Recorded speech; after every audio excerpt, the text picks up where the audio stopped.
Buenos días, muchachos. Mi nombre es Edgar Andrade. Hoy voy a hacerles una presentación, una pequeña conferencia de lógica. Estamos en la materia de epidemiología. Pero mi conferencia va a ser de lógica. Espero que sea de interés para ustedes. Bueno, comenzamos entonces. Quiero comenzar con una observación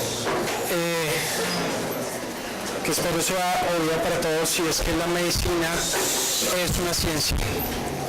La medicina es una ciencia y como tal contiene un cuerpo de conocimientos, y ese cuerpo de conocimientos es racional. Vamos a calificarlo de racional.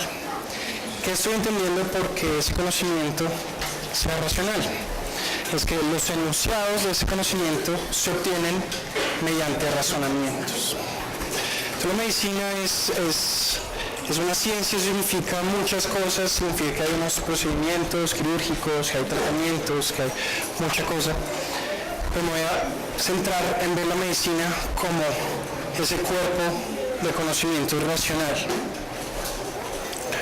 Entonces, el objetivo de la medicina, o uno de los objetivos de la medicina, es estudiar la salud y la enfermedad del ser humano con el objetivo de diagnosticar, tratar y prevenir enfermedades. Fíjense que yo puedo meter una frase de un doctor imaginario pero muy famoso, un doctor célebre, el doctor House, que dice que a los médicos les encantan las anomalías. De alguna manera, la enfermedad es una anomalía, pero también diagnostica enfermedades mediante anomalías. Entonces me restringo a ver la medicina de esa manera, pero también me voy a restringir, por solamente poner el tema, no voy a hablar mucho de eso, al diagnóstico. Y decirles que el diagnóstico es un proceso de identificar una enfermedad, pero ese proceso de identificar la enfermedad es un proceso racional, es un proceso basado en razonamientos. Lo bueno es que la lógica, que es de lo que les voy a hablar hoy, es el estudio de los razonamientos. Entonces, el objetivo de la charla al final será explicarles la estructura de un tipo particular de razonamientos. El nombre de ese tipo de razonamientos puede ser desalentador. Ese tipo de razonamientos se llaman razonamientos nomológico-deductivos. De pronto lo han escuchado, pero es un término un poco raro.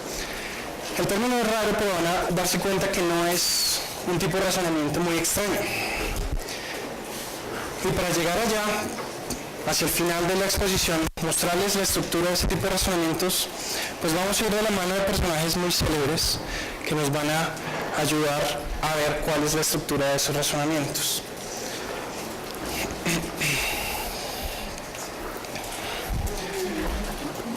Pues a partir del título ya podían deducir que alguna de estas imágenes iban a aparecer en las diapositivas. Entonces vamos a ir de la mano de Sherlock Holmes y de su fiel compañero, el Dr. Watson. Levanten la mano, no sin algo de vergüenza, quien no ha escuchado hablar de Sherlock Holmes. Exacto, sería una vergüenza si alguien no lo ha escuchado. Es un personaje muy célebre. Y es célebre también por algo que nos interesa mucho en esta charla, y es por los razonamientos que él hace. Entonces, de la mano de Sherlock Holmes y en su conversación con Watson, vamos a ver uno de esos razonamientos. Hay muchos tipos de razonamiento, pero lo interesante es que por medio de este razonamiento que vamos a ver de Sherlock Holmes, ese tipo de razonamiento que va a hacer él es el tipo de razonamiento que me interesa y que se utiliza en el diagnóstico de enfermedades. No voy a decir muchas más cosas del diagnóstico de enfermedades, solo que el razonamiento que vamos a explorar hoy, cuya estructura vamos a encontrar hoy, se usa en el diagnóstico. Entonces, sin más introducción, paso al ejemplo del razonamiento que nos presenta Sherlock Holmes. Antes de pasar a la diapositiva y leer los detalles del razonamiento, tenemos que pensar que están Sherlock Holmes aquí a la derecha y el Dr. Watson. Están sentados en una sala conversando de muchas cosas, y entre esas cosas que conversan es pues regocijándose de el hecho de que Sherlock Holmes ayude también a la policía de Scotland Yard a resolver sus casos.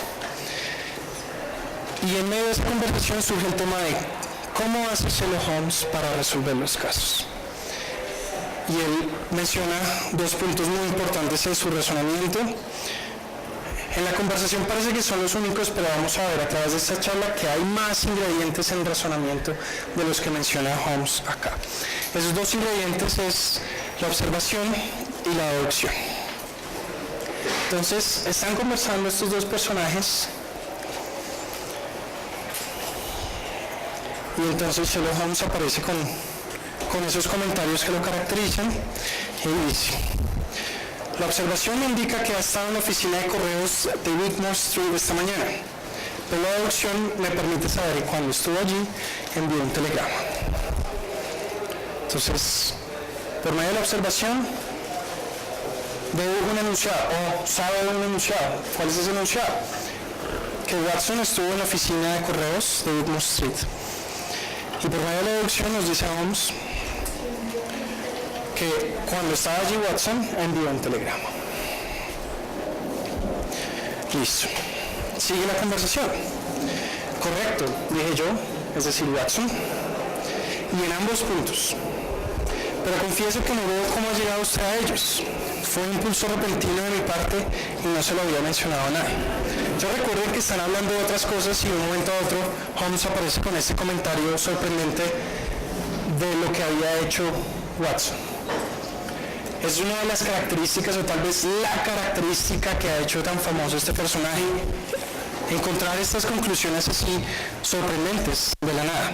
Y él dice: yo llego a estas conclusiones a partir de observación y a partir de deducción. Como continúa la conversación, es otra cosa típica de Sherlock Holmes que dice: es la simplicidad en sí misma. Tan absurdamente simple que una explicación es superflua. Si un compañero mío resolviendo un problema lo resuelve, es un problema dificilísimo y yo llevo tratando de resolverlo 2 días y él lo resuelve un momentico y dice: es la simplicidad en sí misma, es facilísima, no requiere explicación alguna. Pues yo digo: este man no sea tan pedante, no sea tan cansado. Esa es una de las características de Sherlock Holmes. Pero en Sherlock Holmes queda bien. En Sherlock Holmes, ese es uno de los atractivos de ese personaje. Esta parte también es importante. Sin embargo, él dice: es muy sencillo para mí, que hasta no vale ni siquiera la pena explicarlo. Sin embargo, dado que la explicación puedo definir los límites de la observación y la deducción, entonces voy a dar esa explicación. Entonces vamos a ver cómo funciona. ¿Me pasó? Sí. ¿Cómo funciona la observación? La observación va a servir, él ya lo había mencionado, va a servir para saber que Watson estuvo en la oficina de Wigmore Street. Había un error en la diapositiva, no es oficina Seymour, sino Wigmore Street. Entonces, dice Holmes: la observación me dice que usted tiene un poco de barro rojizo adherido a su empeine. Entonces él vio un detalle en el zapato de Watson. Justo enfrente de la oficina Wigmore Street, han levantado el pavimento y arrojado algo de tierra que se encuentra de tal manera que es imposible, que es difícil evitar pisarlo al entrar. La tierra es de este particular tono rojizo que no se encuentra, por lo que yo sé, en ninguna otra parte del barrio. Entonces lo que vio Holmes ahí, con sus poderes de observación, un detalle minúsculo pequeño, es, por así decirlo, un sello, una marca de las personas que visitan una oficina de correos. Entonces eso le permite saber a Sherlock Holmes que Watson estuvo en esa oficina de correos, porque él identifica que esa tierra rojiza solo se encuentra en ese lugar. Tanto es la observación, el resto es deducción. Pregunta Watson: pero ¿cómo dedujo lo del telegrama? ¿Cómo deducirlo del telegrama? Entonces, esto ilustra la observación. Pasamos a ilustrar la deducción. Por supuesto, sabía yo que usted no había escrito una carta, dado que estuve sentado frente a usted toda la mañana. Entonces Sherlock Holmes vio que Watson había escrito una carta, luego no podía haber ido a la oficina de correos a enviar esa carta. Vi allí también su escritorio abierto, que tiene una hoja de sellos y un grueso fajo de tarjetas postales. Le toca a uno volverse al siglo XIX, en donde el correo funcionaba de esta manera. Ahora uno envía un correo electrónico, ahora uno chatea en WhatsApp con personas aquí en este mismo recinto, gente en otra parte del mundo. Entonces uno se devuelve a esa época y entonces están los sellos de correo y están las tarjetas postales. Entonces Sherlock Holmes vio que Watson tenía sellos suficientes, tenía una caja de tarjetas postales. ¿Para qué entonces podría haber ido a la oficina de correos? Sino para enviar un telegrama. Elimine todos los demás factores y el que queda debe ser la verdad. Genial, simplemente genial. ¿Listo? Este tipo, o más bien este razonamiento en concreto, vamos a analizarlo y vamos a buscar esas partes y vamos a ver esa estructura de razonamiento. Pero de pronto, o más bien quiero hacer énfasis en que este razonamiento se utiliza mucho en el diagnóstico, o por lo menos en el diagnóstico que yo conozco, que es el de Dr. House.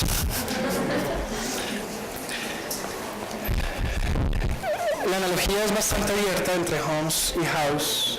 Tiene la misma inicial, lo mismo, muchos de los personajes tienen iniciales muy parecidas. Sin temor a equivocarnos, podemos decir que el Dr. House es una de esas transformaciones del personaje de Sherlock Holmes, en donde ya no es un detective privado, sino que es un médico. Y entonces, ¿cuáles son los sospechosos? Ya no son sospechosos de crímenes, sino las enfermedades son los sospechosos.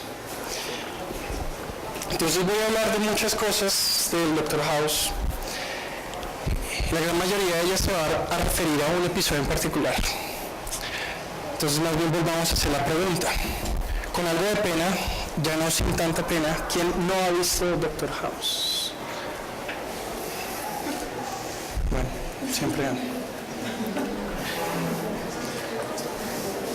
Digamos que el 30% del curso no ha visto Dr. House. Yo debería pedirle regalías a los de la serie, porque les digo, véanla, es chévere. Desde el punto de vista del que sea medicina o no médicos. Conocí a médicos que durante la serie competían con House a ver si podían diagnosticar al paciente. Además se han dado cuenta que en el Dr. House, bueno, los que lo han visto, siempre hay como dos o tres casos. Uno que dura toda la serie, que es complicadísimo, que le meten no sé cuántos tratamientos y no era. Y por eso es que el Dr. House está asignado a ese caso, porque es muy difícil. Y el otro que es sencillo, el que él no quiere resolver. ¿Y por qué no quiere atender a ese paciente? Porque es muy fácil, no hay ningún desafío para sus poderes deductivos. Ya vamos por el momento deductivos, pero después voy a dar unas buenas indicaciones de por qué es un razonamiento más complejo que sencillamente deductivo. Listo. Entonces estamos viendo hasta ahora ejemplos de razonamiento. Hemos visto un ejemplo de Sherlock Holmes, ahora vamos a ver un ejemplo de House. Para introducir ese ejemplo, como ya les dije, es el primer capítulo de la serie, el capítulo piloto. Espero que lo hayan visto, se acuerden de algo, es un capítulo, no se guardaba nada para ese capítulo, es muy bueno, es muy bueno. En ese episodio, House finalmente se ve obligado a atender a los pacientes en la clínica que entran si en urgencias o esas consultas de todos los días, y no el caso espectacular que ya está trabajando. Entonces entra a ese consultorio y la persona que está ahí es un señor de mediana edad, pero completamente naranja.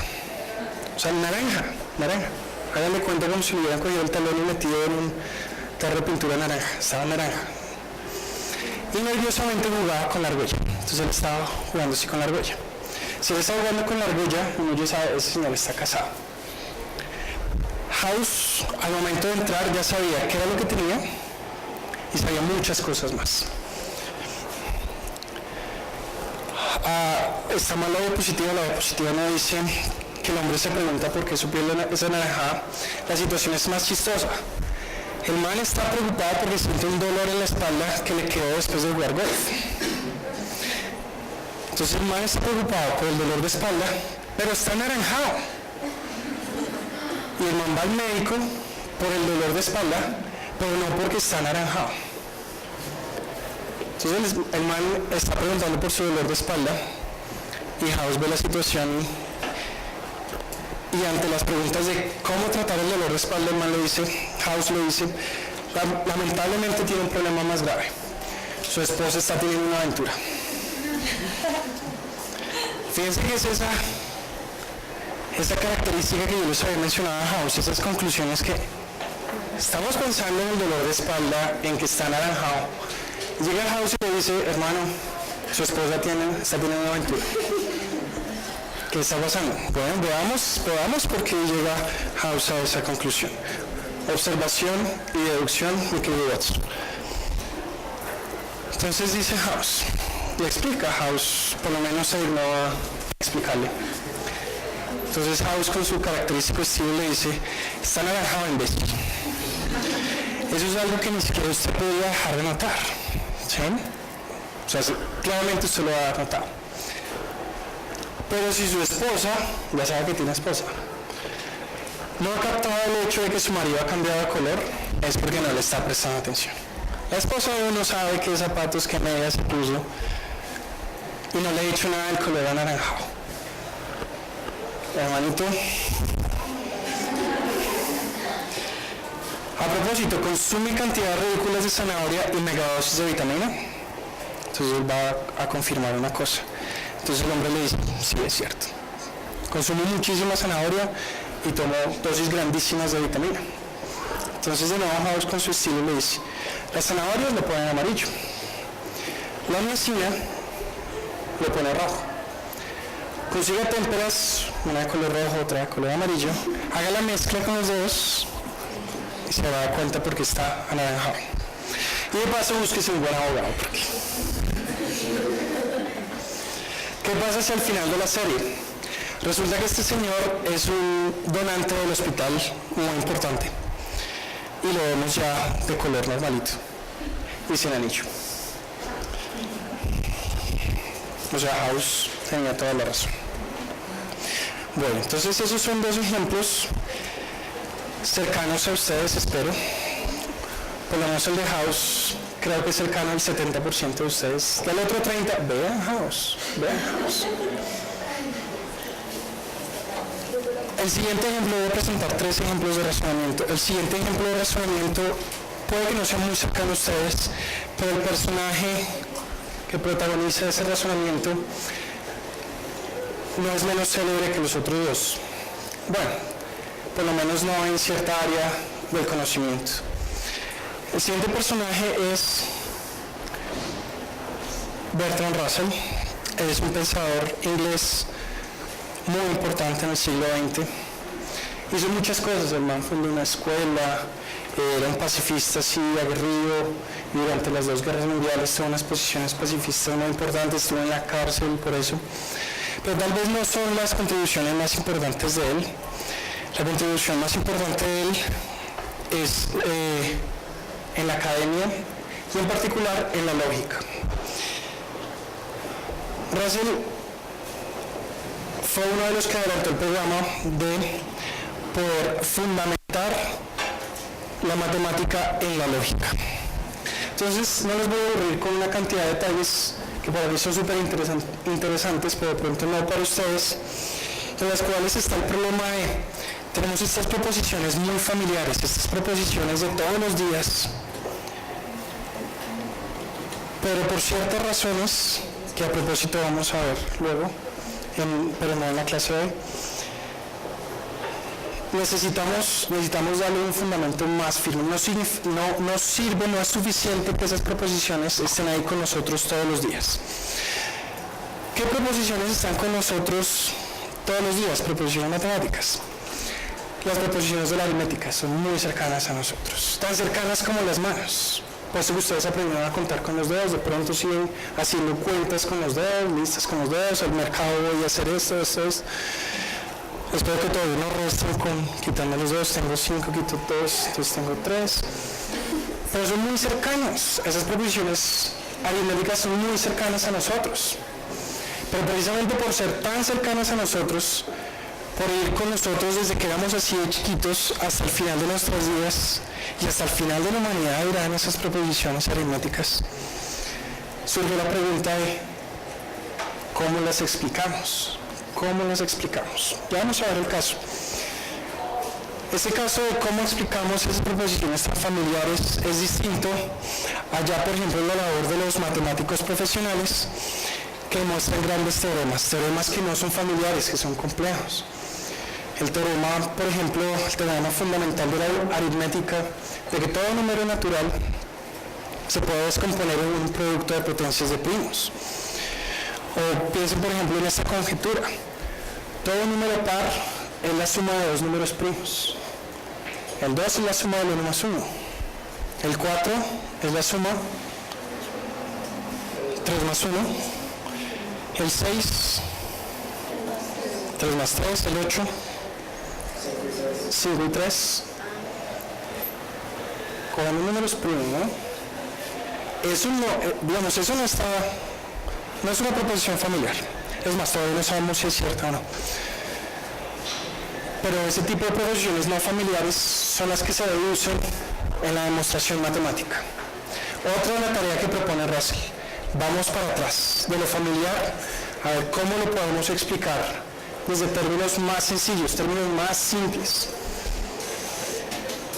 Y el ejemplo que vamos a ver, una de las cosas que vamos a ver es poder explicar qué es un número natural. Ustedes van caminando por la calle y ustedes saben contar. Pero si yo lo paro a usted le digo qué es un número natural. Si yo lo paro a usted le digo qué es 2 más 2, o cuánto es 2 más 2, usted me lo puede decir. 4. ¿Qué es un número natural? Los enteros positivos y qué son los números enteros. Entonces la pregunta de qué es un número natural. Entonces los números naturales son muy familiares para nosotros, pero poder explicar qué es un número de eso no es tan fácil. Y entonces aquí es donde vamos a utilizar el análisis lógico para ese propósito. De nuevo, como un ejemplo de razonamiento, estamos viendo ejemplos de razonamientos. Entonces, la explicación con que le arranca la herramienta con que arranca la explicación es por medio de los axiomas de Peano, que él después va a decir por qué no le satisface. No vamos a llegar hasta allá, sencillamente vamos a ver la explicación con los axiomas de Peano. Peano es un señor italiano y ahora solo nos interesa que vean los axiomas que tienen ese nombre para tratar de decir qué son los números naturales. Entonces son 5 axiomas, mediante los cuales vamos a decir qué es un número. Entiéndase número como número natural. ¿Qué es un número natural? Primer axioma, 0 es un número.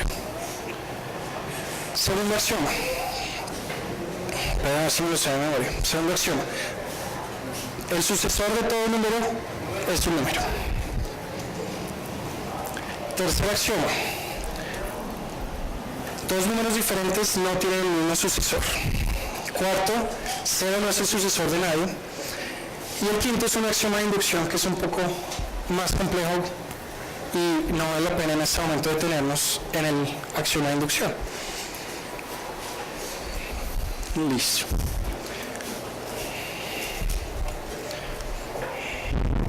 Bueno, me falta decir algo. Bueno, puedo hacerlo sin la diapositiva. Empezamos en 0. ¿Cuál es el 1? El sucesor de 0. ¿Cuál es el 2? Sucesor de 1. En otras palabras, el sucesor del sucesor de 0.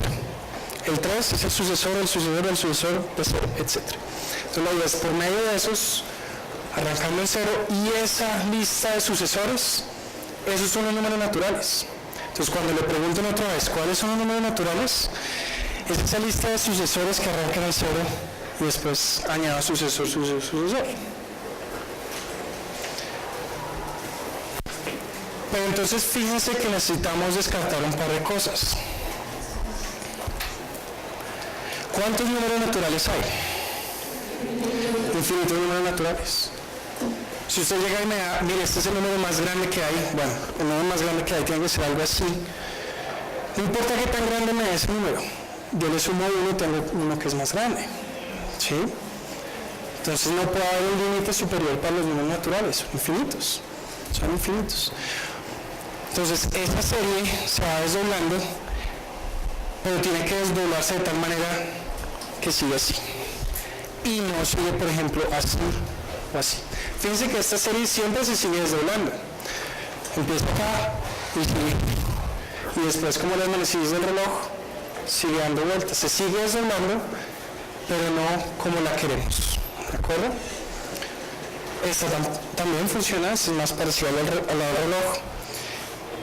Y aquí es donde vamos a usar el razonamiento para decir por qué esa sucesión se desdobla así y no se desdobla como esta o esta.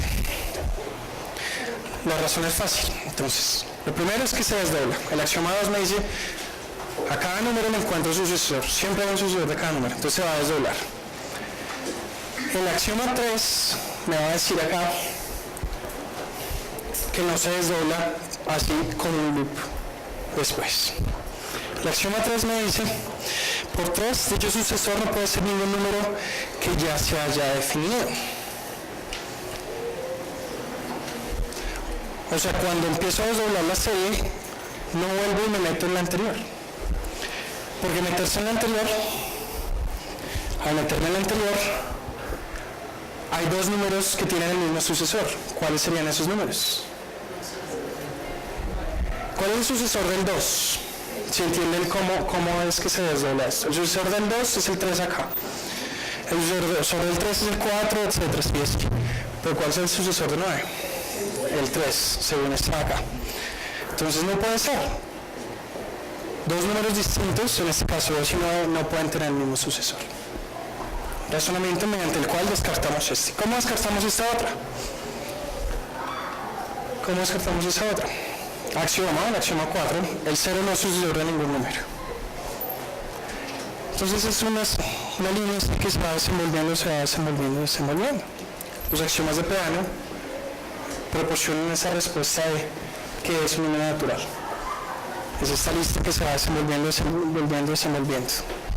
de esta manera. Bueno, es un ejemplo de un razonamiento deductivo. Por supuesto, la gente con esa beta matemática se deleita con ese tipo de cosas. ¿Ustedes también o no?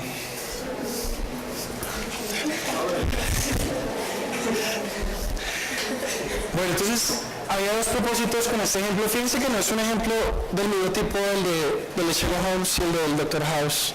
Hay unas diferencias grandes. Estos son unos razonamientos deductivos, infalibles. A partir de estos axiomas se deduce esto y esto. Pero por lo menos les mencioné el análisis lógico, ir de para atrás, de qué cosas más simples podemos deducir las cosas familiares. Pero también es un paso para subir un poquito el nivel de abstracción después de los ejemplos de House y de Sherlock Holmes. Porque recuerden que a lo que vamos a llegar es a la estructura de un tipo de razonamiento y eso ya es algo abstracto. Entonces vamos subiendo un poquito el nivel de abstracción y seguimos subiendo tratando de dar una clarificación de lo que es un razonamiento. Ustedes me pueden decir, hermano, pero usted me presentó otros razonamientos, pero no me ha dicho qué es un razonamiento. Entonces aquí les tengo la definición de un razonamiento que es perfectamente clara y perfectamente general. Un razonamiento es sencillamente unas premisas que se conectan a una conclusión y el propósito de las premisas es darle un fundamento a la verdad de la conclusión. Perfectamente general, hay cabe en todos los tipos de razonamiento.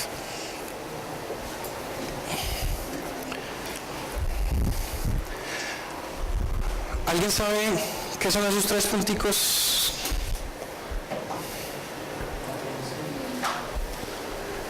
Por lo tanto, sí, por lo tanto. Entonces vamos a leer esos tres punticos como por lo tanto.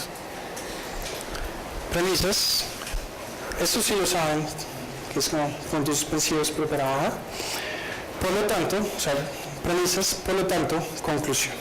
Y así vamos a presentar los razonamientos. Entonces fíjense que el esquema que les voy a dar tiene esta forma: premisas, por lo tanto, conclusión.